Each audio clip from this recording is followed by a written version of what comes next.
Hey hi hello guys. So எல்லாருமே வந்து last video பார்த்துருப்பீங்க. நம்ம கோவாலம் பீச்சில் வந்து நான் என்னென்ன விஷயங்கள்லாம் பார்த்தேன், என்னென்ன விஷயங்கள்லாம் எக்ஸ்ப்ளோர் பண்ணேன், அந்த டிக்கெட் ப்ரைஸு, ஒரு வாட்டி போட்டிங் போயிட்டு வர்றதுக்கு என்னென்ன ப்ரைஸ், அந்த மாதிரி விஷயங்கள் எல்லாமே உங்க கூட ஷேர் பண்ணேன். ஸோ நம்ம கோவாலம் பீச் பார்த்து முடிச்சுட்டு அதுக்கப்புறம் வந்து அலப்புழா போகலாம், அலப்பி போகலாம் அப்படிங்கிற மாதிரி வந்து பிளான் பண்ணியிருந்தேன். நானும் ரொம்ப நேரம் ஓட்டுறப்போ ரொம்ப டயர்டாக இருந்தது. ஏன்னா காலையிலேருந்து சாப்பிடல. ஸோ அதனால் வந்துட்டு ரொம்ப டயர்டாக போயிட்டுருக்கிறப்போ ஒரு இடத்துல வந்து ஒரு ஸ்பாட் பார்த்தேன், ஹோட்டல் பார்த்தேன். கிறிஸ்மஸ் அப்படிங்கிறதால நிறைய இடங்கள் வந்துட்டு க்ளோஸ்லேயே இருந்தது, கிறிஸ்மஸ்க்கு முன்னாடி டே அப்படிங்கிறதால. அப்புறம் வந்து அந்த ஸ்பாட் பார்த்துட்டு போயிட்டு சாப்பிட்டுட்டு அப்புறம் அங்கேருந்து வந்துட்டு கிளம்பி வந்து கொஞ்சம் தூரம் போனேன். அலப்பி போகிறதுக்கு கரெக்டாக ஒரு 20 கிலோமீட்டர்ஸ் பிஃபோர் தான், 20-30 கிலோமீட்டர்ஸ் இருக்கும். அதுக்கு பிஃபோர் தான் இந்த வீடியோ. நானும் வந்துட்டு எவ்வளோ ட்ரைவ் பண்ணி பார்த்தேன், பட் என்னால் வந்துட்டு ரொம்ப முடியல.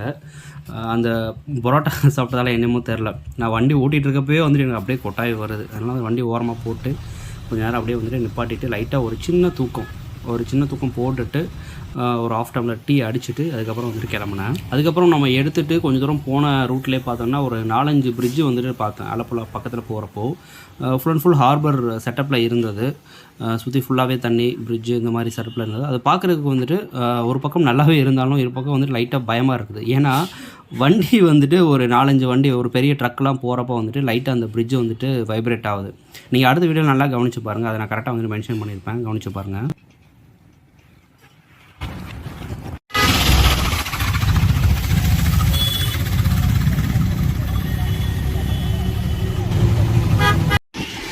இந்த பிரிட்ஜு பேர் நீண்டகரா பிரிட்ஜு. இந்த பிரிட்ஜில் நின்றுட்டு இருக்கிறப்ப செல்ல ஆடுது, தெரியுதா? வைப்ரேட் ஆகுது உங்களுக்கு.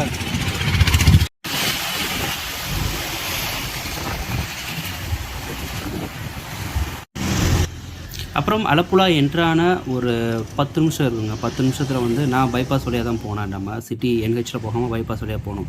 பைபாஸ் வழியாக போகிறப்போ வந்துட்டு நிறைய இந்த ரோட்டோரமாக இருக்கிற மரங்கள் எல்லாமே வந்துட்டு வெட்டப்பட்டிருந்தது.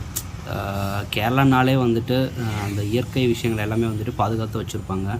பட் இது என்னமோ எனக்கு கொஞ்சம் நெருடலாக இருந்தது, கொஞ்சம் வித்தியாசமாக இருந்தது. ஏன்னா எல்லாமே வந்துட்டு நல்ல பெரிய பெரிய மரமாக இருக்கும் போல், ஜைஜாண்டிக்காக இருக்கிற மரங்கள் அந்த மாதிரி இருந்தது. அதெல்லாம் வெட்டி அதெல்லாம் பார்க்குறப்போ கொஞ்சம் மனசுக்கு ஒரு மாதிரி இருந்தது. அதுக்கப்புறம் அப்படி இப்படியும் பிடிச்சி அப்புறம் அலப்புழா உள்ளே போயிட்டோம். உள்ளே போகிறப்போ நான் ஒரு 2-3 இடத்துல வந்து ரூம் கேட்டு பார்த்தேன். என் ஃப்ரெண்டு சொன்னான்னு சொல்லிட்டு ஆலப்புழா ரயில்வே ஸ்டேஷன் வந்துவிட்டோம். 5 o'clock வந்தேன். 5 o'clock இப்போ 5:15 ஆகுது. ஒரு 5:20 பக்கத்தில் ஆயிடுச்சு. 20 நிமிஷமாக ரூம் தேடுறேன், எல்லா இடத்துலையுமே ரூம் புக்குடு. ஆலப்புழா இந்த ரயில்வே ஜங்ஷன் இருக்கும் இல்லையா, அதுக்கு ஆப்போசிட்டில் இந்த இடத்துல கேட்டோம், இங்கே ரூம் இல்லை. அப்புறம் வந்து அந்த இடத்துல கேட்டோம், அங்கே ரூம் இல்லை. உள்ள இடத்துல கேட்டோம், அங்கேயே ரூம் கிடையாது, ஃபுல்லாக பார்க்கிங். அப்போ இந்த சைடு ஏதோ ரூம்ஸ் இருக்குன்னு சொல்கிறாங்க. அப்புறம் ஒரு சேச்சி தான் ஐடியா கொடுத்தாங்க, தம்பி நீங்கள் இங்கே ரூம் தேடுறத விட இங்கே எல்லாமே ரொம்ப காஸ்ட்லியாக இருக்கும். நீங்கள் அந்த பீச் ஓரத்தில் இப்போ பிரிட்ஜ் ஒர்க் வந்து நடந்துகிட்டு இருக்குது, அதுக்கு கீழே வந்துட்டு நிறைய ரூம்ஸ் எல்லாமே அவைலபிள் இருக்குது, அங்கே சர்ச் பண்ணி பாருங்கள் அப்படின்னு சொன்னாங்க. நம்ம அங்கே கேட்குறப்போ வந்து ஜி ரூம்ஸ் அப்படின்னு சொல்லிட்டு ஒரு ரூம் நம்ம பார்த்தோம். அது இதுக்கு முன்னாடி வீடியோஸில் இப்போ நீங்கள் பார்த்தது.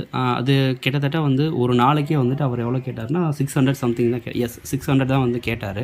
ஆனால் 600னா பரவாயில்லையே, நம்ம மற்ற இடங்களில் கேட்குறப்பெல்லாம் வந்து 1000-1500க்கு கம்மி இல்லாமல் வந்துட்டு எங்கேயுமே கிடைக்கவே இல்லை. ஏன்னா ஒரு 4-5 இடத்துல கேட்டுட்டேன், 4-5 இடத்துலையுமே வந்துட்டு அந்த மாதிரி தான் சொன்னாங்க. சரி ஓகே 600னா பெட்டர் அப்படின்னு சொல்லிட்டு புக் பண்ணிவிட்டு திங்ஸ் எல்லாமே வச்சுட்டு அப்புறம் அவர்கிட்ட கேட்டோம், நம்ம பீச் எப்படி நான் போகிறது அப்படின்னு சொல்லிட்டு. கரெக்டாக எக்ஸாக்ட் ஆப்போசிட் தான் ப்ரோ, நீங்கள் போங்க, சன்செட் இப்போ ஆகும், சூப்பராக இருக்கும் அப்படிங்கிற மாதிரி சொன்னாங்க. நீங்கள் பாருங்கள், அந்த அழகை பாருங்கள், அந்த சன்செட்டோட அழகை பாருங்கள், அந்த சன்னுடைய அந்த கலரை பாருங்கள், ஒரு மாதிரி ஆரஞ்சு அந்த ரெட்டிஷ் கலந்த ஒரு கலரில் இருந்தது. ரொம்ப ஒரு சூப்பரான ஒரு எக்ஸ்பீரியன்ஸ் நான் சொல்லுவேன். உள்ளே போகிறப்பவே வந்து ஏதோ வந்து அந்த ஈவினிங் டைமில் அந்த சன்னு அண்ட் அப்புறம் அந்த அலைகளோடைய சவுண்டு, இது எல்லாமே வந்துட்டு என்ன பர்சனலாக வந்துட்டு வெல்கம் பண்ணுற மாதிரி இருந்தது. என்னுடைய ரொம்ப நாள் பக்கெட் லிஸ்ட்டில் வந்து இந்த அலப்பி பீச்சுங்கிறது வந்துட்டு இருந்தது. பட் நான் என்ன நினச்சிருந்தேன்னா, ஓகே நார்மலான பீச் அப்படிங்கிற மாதிரி தான் நான் நினச்சிருந்தேன். பட் கோவாலம் பீச்சும் நம்ம இதுக்கு முன்னாடி பார்த்தோம், அது ஒரு வித்தியாசமான ஒரு அழகு. இந்த அலப்பி பீச்சுங்கிறது வந்து இது ஒரு வித்தியாசமான ஒரு அழகாக இருந்தது. அந்த அலைகளுடைய சவுண்டும் சரி, அந்த ஈவினிங் டைமில் எக்ஸாக்டாக வந்து எனக்கு நான் ரொம்ப பிடிச்சிருந்ததே வந்து அந்த ஈவினிங் டைம் தான். ஸோ அப்புறம் அப்படி இப்படின்னு சொல்லிட்டு சில பல நம்மளே தானே ஃபோட்டோஸ் எடுத்துக்க முடியும், வேறு யார் அங்கே இருக்கிற. அப்போ ஆக்சுவலி ஒரு பொண்ணு வந்தாங்க. This video is going on. Okay. Just click here, okay? Okay, here. Yeah. Okay. It's going on, no problem.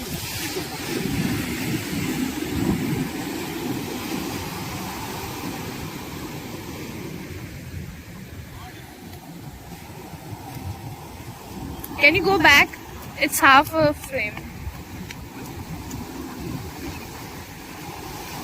If you want full length, you can go back. அப்புறம் அந்த லேடி அண்ட் அவங்களுடைய அம்மாவுக்கு வந்து thanks சொல்லிவிட்டு அப்புறம் அவங்க போயிட்டாங்க. அப்புறம் நானும் கொஞ்சம் நேரம் உட்காந்து அந்த அலைகளையே பார்த்துட்டே இருந்தேன். அப்புறம் இதுக்கு மேலே பொறுக்க முடியாது அப்படின்னு சொல்லிட்டு என்னாலும் பரவாயில்ல, ஏன்னா கொஞ்சம் டைம் ஆக ஆக வந்து யாரும் உள்ளே இருக்கக்கூடாது அப்படின்னு சொல்லிட்டு வெளியே அனுப்பிச்சிடுவாங்க. அதனால் வந்து ஃபோட்டோஸ் வீடியோஸ் எவ்வளோ எடுக்கணுமே எடுத்து முடிச்சுட்டு அதுக்கப்புறம் வந்துட்டு ஃபுல்லாக கடலில் ஃபுல்லாக குதித்து விளையாண்டுட்டு அதுக்கப்புறம் வந்தேன். என்னால் என்னுடைய ட்ரைபாட் கிம்பலை வந்துட்டு அங்கே ரூம்லேயே வச்சுட்டு வந்துட்டேன். அதனால் வந்து என்னால் ஃபுல் அண்ட் ஃபுல் வீடியோஸ் எதுவுமே வந்துட்டு என்ன நானே எடுத்துக்க முடியல, எல்லாத்தையும் எடுத்திருப்பேன். அதுக்கப்புறம் முடிச்சுட்டு சரி ஓகே பசிக்குது ஏதாவது சாப்பிட்லாம் அப்படின்னு சொல்லிட்டு போய் பார்த்தா எல்லா இடங்கள்லையுமே வந்துட்டு இந்த கடலை இந்த மாதிரி விஷயங்கள் இந்த பீச்சில் கிடைக்கும்ல இந்த மாதிரி விஷயங்கள் தான் இருந்தது. ஐ மீன் அந்த பீச்சை சுற்றி நிறைய ரெஸ்டாரண்ட்ஸ் இருக்குது. நம்ம பட்ஜெட்டுக்கு தகுந்த மாதிரி எதுவுமே கிடையாது. இந்த மாதிரி ரெஸ்டாரண்ட்டில் எல்லாமே இருந்தது. பட் எல்லாமே கொஞ்சம் விலை ஜாஸ்தி. அண்ட் கிறிஸ்மஸ் வேறு இல்லையா, ஸோ வந்துட்டு விலை ஜாஸ்தி. அப்புறம் ஒரு புண்ணியவான் வந்துட்டு கொஞ்சம் கப்பக்கிழங்கு ஏதோ போட்டு விற்றுட்டு இருந்தார். அப்புறம் அவர்கிட்ட சொல்லிட்டு ஒரு 40 rupees தான் ஒரு பிளேட்டு நல்லா சாப்பிட்டுட்டு அதுக்கப்புறம் இந்த ஈவினிங் வந்துட்டு முடிச்சுட்டு அப்புறம் ரூமுக்கு போய் சேர்ந்தேன்.